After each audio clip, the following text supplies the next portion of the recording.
Hello friends, நீ நான் காதல் அப்கமிங் எபிசோடுக்காக செம்ம சூப்பரான ப்ரொமோ ஒன்று ரிலீஸ் பண்ணியிருக்காங்க. ப்ரொமோட தேதி 25 to 29 நவம்பர்னு போட்டிருக்காங்க. ப்ரொமோவில் என்ன காட்டியிருக்காங்கன்னா, ராகவ் ரூமில் தூங்கும்போது கொசு கடிக்கிற மாதிரி கையை எங்கிட்டு ஆட்டிக்கிட்டு இருக்காரு. அதை பார்க்குற அபி வந்து கொசு கடிக்குதாட்டுருக்குன்னு சொல்லி கொசுவத்தி சுருளை வந்து ஏற்றி வச்சிடறாங்க. அது ஒரு சிலவங்களுக்கு ஒத்துக்காதில்ல. அதனால் அடுத்த நாள் பார்த்தா எல்லாம் சாப்பிட்டுட்டு உட்காந்துருக்கும் போது ராகவ் வந்து குரல் வந்து ஒரு மாதிரி பேசுகிறாரு.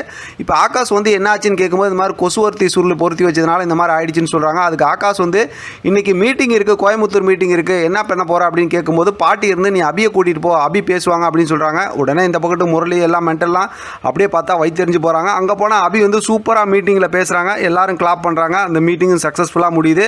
அதை பார்க்குற ராகவும் கிளாப் பண்ணி அபியை வந்து அப்படியே அப்ரிஷியேட் பண்ணுறாங்க. அடுத்து வந்து அபி வந்து ஒரு கசாயம் கொடுக்குறாங்க. இதை குடிங்க, தொண்டை சரியாக போயிடுன்னு சொல்கிறாங்க. பக்கத்துலேயே மென்டல் லாவணியாகவும் நிற்கிறாங்க.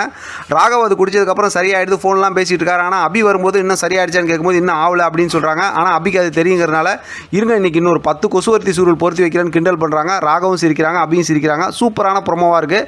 இதை பற்றின உங்களோட கருத்தை கமெண்ட் பாக்ஸில் தெரியப்படுத்துங்க. தொடர்ந்து ஆதரவு கொடுங்க. தேங்க்யூ ஃப்ரெண்ட், தேங்க்ஸ் ஃபார் வாட்சிங்.